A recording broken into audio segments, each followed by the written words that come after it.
चलिए आज हम सुनते हैं एक बहुत ही इंटरेस्टिंग स्टोरी जो आपके लिटरेचर के बुक से रिलेटेड है। Lesson 5 footprints without feet. This is very interesting story and it has been written by Herbert George Wells. H.G. Wells बहुत ही विधाओं में कहानी को इन्होंने लिखा है। इनकी अनेक उपलब्धियां हैं, अनेक वर्क्स हैं, बट ये कहानी जो है इन्होंने बहुत ही इंटरेस्टिंग मैनर से लिखा है। कहानी एक साइंटिस्ट की है, एक ऐसे साइंटिस्ट की है जो मानो कि एक ऐसे ड्रग्स की खोज कर लेता है जिसको स्वेलो अप करने के पश्चात, खाने के पश्चात उसका बॉडी कंप्लीटली ट्रांसपेरेंट हो जाता है। यद्यप उसका जो बॉडी रहता है वह ग्लास की तरह सॉलिड ही रहता है, बट यह तब होता है जब उस दवा को वह निगल जाता है।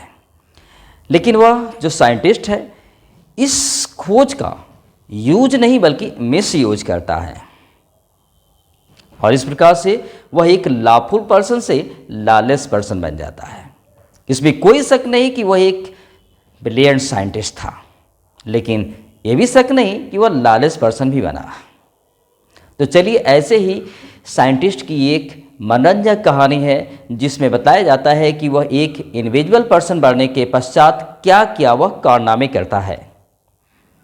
कहानी लंदन के बीच में एक ऐसे घर की है जहां से वह पहली बार अदृश्य होकर के जब निकलता है तो उसके पद चिन्ह बनते जाते हैं। यद्यप वह पद चिन्ह सीढ़ियों से बनते हुए उतर रहे थे और गलियों में जा रहे थे, तब तक अचानक वहां पे दो लड़कों की नजर उस बनते हुए पद चिन्ह पर पड़ी। देखे क्या कि पद चिन्ह बना, तब तक आगे एक और पद चिन्ह बना, फॉलो किए तब तक आगे एक और, फॉलो किए तब तक आगे एक और पद चिन्ह बना। पद चिन्ह पे पद चिन्ह बनता जा रहा था और 2 बॉयज सीढ़ी से होते हुए गलियों में जो बनता जा रहा था पद चिन्ह पीछा करते गए। लेकिन इंटरेस्टिंग बात यह थी कि वे बच्चे ये नहीं देख पा रहे थे कि पद चिन्ह कैसे बन रहा है। It means where is the person, आदमी है कहाँ वह देख नहीं पा रहे थे, बट उस पद चिन्ह को बनते देख रहे थे। पद चिन्ह क्या था? कीचड़ का प्रभाव लिए था। ऐसे लग रहा था कि कोई व्यक्ति का पैर कीचड़ में पड़ गया हो, आगे चल रहा हो और पद चिन्ह छोड़ता जा रहा हो। लेकिन जैसे जैसे आगे बढ़ता गया, गली के पास तक गया, तो वहाँ पे क्या है, उसके पद चिन्ह बनना बिल्कुल बंद हो गया। ऐसा इसलिए क्योंकि कीचड़ का प्रभाव क्या हो गया, समाप्त हो गया। चलो, वह साइंटिस्ट वहाँ से तो बच निकला। आखिरकार ऐसा किया क्यों? अदृश्य होकर भागने की जरूरत ही क्या थी? तो बात यहाँ से उत्पन्न होती है कि जिस घर में वह रहा करता था उसका जो मकान मालिक था उसको डिसलाइक करता था और चाहता था कि उसको अपने घर से इजेक्ट कर दें, निकाल दें। और चूंकि यह एक लॉलेस पर्सन था, सोचा जाते जाते कुछ उसका भी तो नुकसान कर जाते हैं। क्या किया उसने? उसके घर में आग लगा दिया और भागा वहां से ताकि उसको कोई देखे ना, इसलिए उसको अपने सारे कपड़े उतारने पड़े, इसलिए कि वह अदृश्य हो जाए और आसानी से भाग जाए। लेकिन भागते वक्त उसके पैर वहाँ कीचड़ में पड़ गए और वह सीढ़ियों से उतरता हुआ पद चिन्ह छोड़ता हुआ भागता गया और लड़के उसके पद चिन्ह का पीछा करते गए। और एट लास्ट जब उसके फुटप्रिंट्स जो थे कंप्लीटेड डिसअपीयर्ड हो गए तो उन दोनों लड़कों से मुक्ति पा लिया, अर्थात बच निकला। लेकिन क्या था? That was very bad time because it was mid winter. बहुत बुरा समय चुन लिया था। आधे जाड़े का समय था, कड़कड़ाके की ठंडक पड़ रही थी और ऐसे दशा में वह without cloth, without money, without home, बिना घर के, बिना पैसे के, बिना कपड़े के, है ना, गलियों में घूमता। कब तक सहन कर पाता उस जाड़े को? नहीं ना। इसके लिए सोचा सबसे पहले तो उसको गर्मी की आवश्यकता थी क्योंकि वो उसका शरीर अदृश्य बन गया था। इट मीन्स इनविजिबल बन गया था। और आप जानते हैं इनविजिबल तभी बना था ना जब वो अपने सारे वस्त्र उतार दिए था, क्योंकि उसका बॉडी जो था 100% ट्रांसपेरेंट हो चुका था। यद्यप सॉलिड की तरह था, इट मीन्स सॉलिड ग्लास की तरह था, बिल्कुल एयर की तरह नहीं था कि कंप्लीटली लुप्त हो गया, गायब हो गया, ऐसा नहीं था। उसका बॉडी जो था बॉडी ही था, बशर्ते वह कंप्लीटली ट्रांसपेरेंट था। ऐसे लगता था कि मैंने जैसे कि 100% ट्रांसपेरेंट ग्लास हो और वह कहीं रख दिया जाए तो आसानी से नहीं देखा जा सकता था, इस तरीके से उसका बॉडी हो गया था।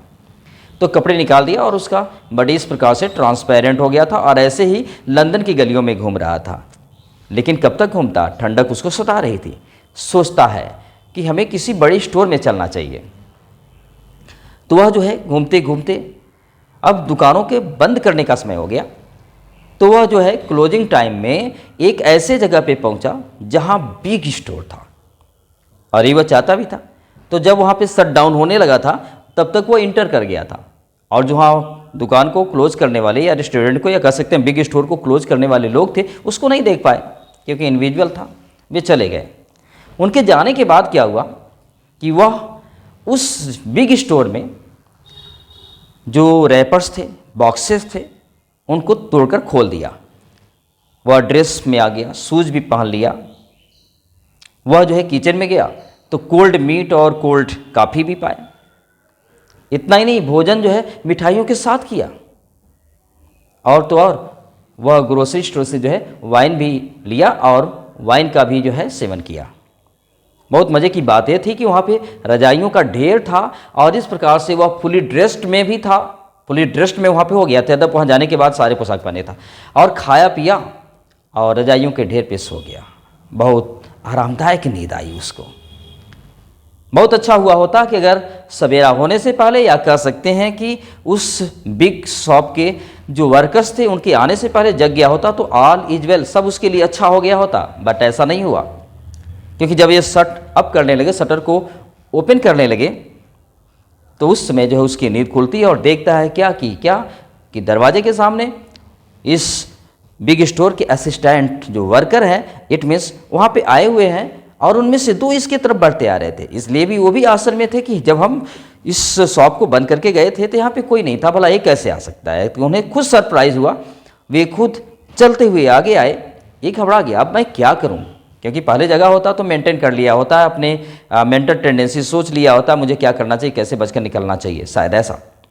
लेकिन उसको सोचने तक का मौका नहीं मिला क्योंकि जैसे ही जगह सामने वह देखता है कि उस शॉप के असिस्टेंट आए हुए हैं, उनमें से दो इसके तरफ बढ़ते आ रहे थे। सोचा शायद ये मुझे पकड़ना चाह रहे हों, तो वह तेज़ी से वहाँ से चक्कर लगाना शुरू किया, बेड का चक्कर लगाना शुरू किया, भागना शुरू किया और भागते वक्त एक एक कपड़े उतारता जाता, एक एक कपड़े उतारता जाता और एट लास्ट वो अपने सारे कपड़े उतार लिया एंड कंप्लीटली इनविजिबल और पूर्णतः अदृश्य बन गया।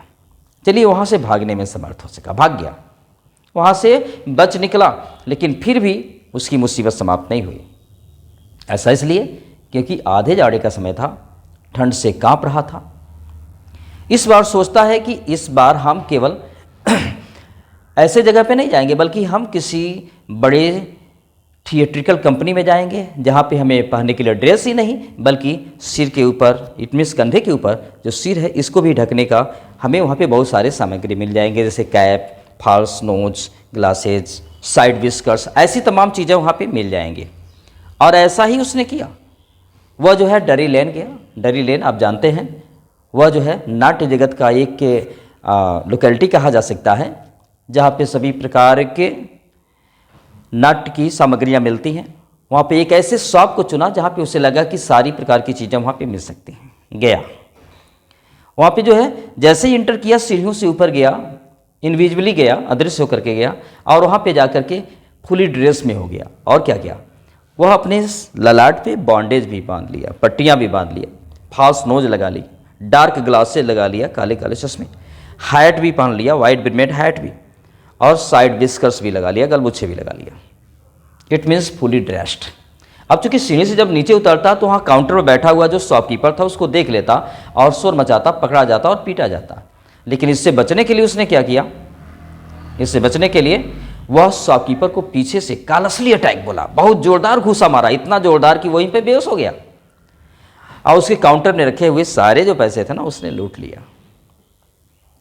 उन पैसों को लेकर के कहाँ गया, बहुत ही चालाक था वह एडवांस में जो है वहीं पास में लंदन के आउटसाइड में देहाती इलाकों में एक आइपिंग विलेज था, वहाँ पे जाकर के पहले ही 2 कमरे को बुक करा रखा था एक सराय में, ताकि यहाँ पे कोई इमरजेंसी होती है वहाँ पे भाग जाएगा और अंडरग्राउंड हो जाएगा। उसकी चालाकी तो थी। वह जो है क्या किया, आइपिंग गांव को जाने वाली ट्रेन को पकड़ा और चला गया। वहाँ गया तो कहाँ, मिसेज हॉल जो मकान मालकिन थी, वहीं पे वह 2 कमरे को बुक किया था। वो गया, कमरे में रहना शुरू किया, और मिसेज हॉल चूँकि बहुत ही फ्रेंडली बिहेव करने वाली थी, वह सोची कि चलो अपने पेइंग गेस्ट से थोड़ा सा हालचाल पूछ लेते हैं, उसके साथ फ्रेंडली बिहेव कर लेते हैं। लेकिन वह जो ग्रिफिन साइंटिस्ट था उसको ऐसा कदाप पसंद नहीं था। इसलिए नहीं पसंद था क्योंकि वह ज़्यादा बात करता तो उसका भेद खुल जाता, उसकी सीक्रेसी सामने आ जाती। इससे बचने के लिए वह चाहता कि मैं ना किसी से बात करूं, यही बेटर होगा उसके लिए। ऐसा किया भी। फिर क्या किया, वह चिड़चिड़ा हो गया और मिसेज हॉल से बोला कि मेरा यहाँ आईपिंग गांव पे आने का सिर्फ एक ही उद्देश्य है कि मैं यहाँ पे सॉलिट्यूड पाने के लिए आया हूँ, एकाकीपन पाने के लिए आया हूँ, एकांतवास पाने के लिए आया हूँ। इसके अलावा उसके जीवन में एक दुर्घटना भी घटित हो गई है, अर्थात एक एक्सीडेंट भी हो गया। वो बताना चाहता है कि मैंने पट्टियों को बांधे हुए था। यह इंडिकेट करता है कि उसके जीवन में एक दुर्घटना घटित हुई है, इसलिए वह कुल मिलाकर ही कहना चाहता है कि वह शांति की तलाश में यहाँ पे आया था और वह चाहता है कि कोई भी उसे डिस्टर्ब ना करे। मिसेज हॉल सोच लेते हैं चलो लगता है ये सन की टाइप में है, इग्नोर करती हैं, और ऐसा इसलिए भी कि उसको रहने देती हैं क्योंकि वह एडवांस में पैसे दे रखा था। शायद एडवांस में अगर दिए नहीं होता तो वो शायद निकाल भी देती, लेकिन कोई बात नहीं, एडवांस में पैसे दिए था, सोची इग्नोर करो, चलो कोई बात नहीं, हमें पैसा तो दे रहा है। फिर हुआ क्या, वह टाइम बीत गया, जब वह सारे के सारे पैसे जो पे किया था वह टाइम बीत गया। फिर हुआ मिसेज हॉल उससे पैसा मांगने गई। वो बताया कि अभी उसके पास कोई नकदी पैसा नहीं है और जैसे ही चेक आता है वह चेक को कैश करा करके उन्हें पेमेंट दे देगा। ये शायद कल की बात है, लेकिन आज सवेरे सवेरे क्या घटना घटित हुई। सवेरे सवेरे वहीं बगल में एक क्लर्जी मैन थे, पादरी व्यक्ति, उनके घर में एंटर कर गया अर्ली इन मॉर्निंग, है ना। और वहाँ पर जाने के बाद उनका जो स्टडी रूम था, स्टडी रूम में क्या था, एक डेस्क था, उसमें ड्रावर थे, उसमें कुछ वह जो है हाउस कीपिंग मनी रखे थे, खर्चे के पैसे रखे थे, वो उनको क्या करने लगा, चुराने लगा, उसको तोड़ दिया, चुराने लगा। उसके खनकने की आवाज़ को सुन करके क्लर्जी मैन और उसकी वाइफ सीढ़ियों से धीरे धीरे नीचे आए। वो अपने हाथ में एक जो है आयरन रॉड को भी लिए थे, लोहे के डंडे, और आकर के तेजी से दरवाजे खोले और बोले सरेंडर। लेकिन देखिए कि आश्चर्य की बात होती कि वहाँ पे कोई था ही नहीं, फिर भी ड्रॉवर खुला हुआ था, पैसे गायब थे। वो आश्चर्य करने लगे आखिरकार ऐसे हो कैसे सकता है, और दिन भर वह क्लर्जी मैन यही बात कहता रहा, हाउ इट पॉसिबल, ये संभव कैसे है। चलिए सेम टाइम जहाँ एक क्लर्जी मैन के घर ऐसी घटना घटित होती है, सेम टाइम चलते हैं मिसेज हॉल के यहाँ, वहाँ देखते हैं Mr Hall and Mrs Hall. वो आज जल्दी ही जग गए थे, और जल्दी जगे तो देखे क्या कह रहे, ये तो साइंटिस्ट का रूम खुला हुआ है, जबकि अक्सर यह बंद होता था, अंदर से लॉक भी रहता था। आज तो इसका दरवाज़ा वाइड ओपन है। वहीं से ताक झाँक करते हैं कि कहीं अंदर तो है नहीं, देखे कि नहीं है। इंस्पेक्शन के लिए अंदर आए, देखे क्या, उन्हें आश्चर्य में पड़ गए कि क्या, अरे इसका तो पैंट शर्ट जो भी ड्रेसेज हैं सब यहीं बिखरे पड़े, उसका हैट भी, ग्लॉस भी, ऑल थिंग्स जो भी वो पहने हुए था सब वहीं पे थे। वह बेडशीट को टच की, देखे क्या कि अभी अभी उसको यहाँ से जगह कुछ ही समय हुआ है ना। उस बेड के हिट से महसूस किए कि शायद उसको जगह भी कुछ ही समय हुआ है, लेकिन गया कहाँ। तब तक क्या देखते हैं, देख ही रहे होते हैं, तब तक वो क्या होता है, वहाँ पे जो खूंटी में टंगा हुआ उसका हैट होता है वो उछल पड़ता है, और उछल करके आकर के मिसेज हॉल के चेहरे से टकरा जाता है। इतना नहीं, मिसेज हॉल के कान के पास जो है एक छींक की आवाज़ आती है। शायद छींक की आवाज़ कोई व्यक्ति ने छींका होगा, आप समझ सकते हैं कौन छींका था, क्योंकि अब तक साइंटिस्ट जो वहाँ चोरी करने गया था ना, वह रिटर्न हो गया है, और जो टोपी वो उछल करके उनके चेहरे से टकराई थी, ये कोई और नहीं, वह साइंटिस्ट आकर के उनके चेहरे से टकरा दिया था टोपी को। छींकने वाला भी वही था। इतना ही नहीं, वहाँ पे एक कुर्सी थी, जिस कुर्सी पर अक्सर मिसेज हॉल की माँ बैठा करती थी, शादी समय मर चुकी हैं, तो अक्सर बैठा करती थी। वह कुर्सी अलाइव हो गई, अलाइव होने के मतलब जीवित हो गई, मानो इसमें आत्मा आ गई, अर्थात चलने फिरने, हिलने डुलने लगी, हवा में लहराने लगी, ये सब डर गए, शायद कोई आत्माएं या प्रेत आत्माओं का यहाँ पे तो वास नहीं हो गया। वे डर के मारे भागने लगे, लेकिन कुर्सी उसका चेस करते करते जो है उस डोर तक गई, दरवाजे तक। और जैसे ही मिस्टर हॉल मिसेज हॉल वहाँ से लास्ट स्टेप डालने वाले थे कमरे से बाहर, तब तक यह कुर्सी उन्हें पुश आउट कर दी और दरवाज़ा धड़ाम से बंद हुआ, अंदर से लॉक हो गया ना। आश्चर्य की बात, वे सोचे ऐसा कैसे हो सकता है, कोई दिखा नहीं। फिलहाल इतनी घटनाएं, दिन भर जो है यही सब चर्चाएं चलने लगी कि ये सब जादू टोना हो सकता है, और इन सब के पीछे शायद साइंटिस्ट का हाथ हो सकता है। ये घटना तो यहाँ हुआ, तब तक वो कलर्जी मैन की बात यहाँ पे सामने आ गई, क्योंकि वह एक गांव था और गांव में किसी कोने पर कोई घटना घटित होती है, आप जानते हो ना, पूरे एरिया में फैल जाती है। आई मीन कि उसके एक एक घरों घरों तक फैल जाती है, इसमें कोई डाउट नहीं, वायरल हो जाता बहुत जल्द। ये बात वायरल हो गया गांव में, कैसी बात है कलर्जी मैन के यहाँ, ऐसी बात है मिस्टर हॉल या मिसेज हॉल के यहाँ। सब लोग सोचे कि साइंटिस्ट आया तभी से ऐसा सब हो रहा है, और साइंटिस्ट के कमरे में यह हुआ है। तब तक और भी शक ज़्यादा बढ़ गया जब वह ला करके मिसेज हॉल को वह कैश दिया, समझ रहा। वो अभी तो हाल ही में बोला था ना कि उसके पास पैसे नहीं है और चेक आएगा, कैश कराएगा देगा, और अचानक वह कैश प्रोड्यूस किया। शक के दायरे में आ गया, और शायद वो लोग देखे भी होंगे कि शायद यही कॉइन्स हैं, पादरी व्यक्ति बुलाया भी गया होगा और देखे भी होगी शायद यही कॉइन्स है जो वहाँ रखा था और चोरी हो गया था। चलिए, शक ज़्यादा इस पर होने लगा। लेकिन उस वक्त क्या हुआ कि उस गांव का एक कांस्टेबल था जिसका नाम मिस्टर जायफल था, उसको सीक्रेटली जो है बुलवाया गया, लेकिन अभी आया नहीं था। तब तक Mr Hall and Mrs Hall फिर उस साइंटिस्ट के कमरे के पास आते हैं, दरवाज़ा खुलवाते हैं, वह बाहर निकलता है और तुरंत मिसेज हॉल वहाँ से क्वेश्चन करती हैं कि ये कैसे भला हो सकता है कि तुम अंदर से लाख कमरे से बाहर निकल रहे हो। और माना कि अंदर कमरे लाख कमरे से बाहर निकल रहे हो तो लाख कमरे में अंदर गए कैसे। और साइंटिस्ट की एक नेचर थी कि जब कोई उसको ऊंची आवाज़ में बात करता है या शायद सवाल जवाब वाली बात करता तो वो इतना क्रोधित हो जाता या आउट ऑफ कंट्रोल हो जाता। ऐसा ही हुआ और कहता तुम शायद मुझे नहीं जानती। वह क्या करता, हैट को उछालता है, अपने बॉन्डेज खोल देता है, फर्स्ट नोज को हटा देता है, डार्क ग्लासेस को हटा देता है, साइड विस्कर्स को हटा देता है और इस प्रकार से हेडलेस मैन बन जाता है। मतलब उसका बॉडी दिखाई दे रहा था और हेड क्या था, इनविजिबल हो गया था। वहाँ पे जितने लोग थे बाद में सब घबरा गए, ये सोचिए ये तो हेडलेस मैन है, इट मीन्स इस सब के पीछे सीक्रेसी क्या है। सोचे कि शायद इसमें आत्माओं का कोई बात है, सब डरने लगे। तब तक क्या हुआ, वह कांस्टेबल आ गया जयफल, वो देखकर और भी सरप्राइज हो गया, अरे इसको तो एक ऐसे आदमी को अरेस्ट करना है जिसका हेड ही नहीं है, इट मीन्स हेडलेस मैन को अरेस्ट करना है। फिर भी सोचा जो भी हो मजिस्ट्रेट का ऑर्डर है तो हमें अरेस्ट करना ही करना है, जो भी हो जाए। वो जैसे ही आगे बढ़ता है, वह क्या है, जो साइंटिस्ट था ग्रिफिन साइंटिस्ट, वो अपने शर्ट को निकालता है, हवा में उछालता है और उसको चाटा मारता है। वो घबरा जाता, किधर से आया, अपने आप को फुली इनविजिबल कर लेता है और उसको मारता है, इधर से मारता है, वो देखता है तो दूसरी तरफ से मारता है, उधर देखता है तो तीसरी तरफ से मारता है। वो इतना मारता है कि कांस्टेबल जो था ना वहीं गिर गया, ज़मीन पे गिर गया। लेकिन हिम्मत नहीं हारा, वो अंतिम प्रयास किया उसे क्या करने का, पकड़ने का। लेकिन अंतिम बार में वह साइंटिस्ट इतना जोरदार घूसा मारा कि वहीं पर बेहोश हो गया। और बाद में वहाँ एकत्रित लोग जितने थे ना, सब चिल्ला रहे थे कि उसको होल्ड डाउन, उसको पकड़ो, उसको पकड़ो। लेकिन किसी में पकड़ने की हिम्मत नहीं रहती थी। और शायद उनमें से कोई एक दो ने ट्राई भी किया और वहाँ पे तुरंत मिस्टर ग्रिफिन जो साइंटिस्ट था वो अपने हाथ को चिटकारता है और फिर इनविजिबल हो जाता है। इट मीन्स इनविजिबल था ही, मतलब लोग वहाँ समझ नहीं पाते हैं कि ये गया कहाँ पे।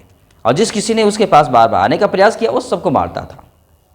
और इस प्रकार से कह सकते हैं कि वहाँ से इतनी अधिक भीड़ से भी बच निकलने में वह क्या हुआ, सफल हुआ।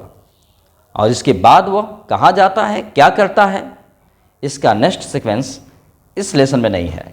कहानी तो यद्यपि एंड हो जाती है। अब आप लोग तर्क लगाइए कि शायद वह साइंटिस्ट इसके बाद क्या क्या कारनामे किए होगा। अगर राइटर ने लिखा है तो आप लिख सकते हैं, आप इसके बारे में सोच सकते हैं, एक इमेजिन करिए और लिखना आरंभ कर दीजिए, शायद कुछ लिखना भी आ जाए आपको। और इसकी फुल एक्सप्लेनेशन हम इसके बाद पढ़ते हैं। आप लोग स्टडी को केयर करके आइएगा। नेक्स्ट डे मैं इस लेसन को फुली एक्सप्लेन के साथ पढ़ाऊँगा। ओके।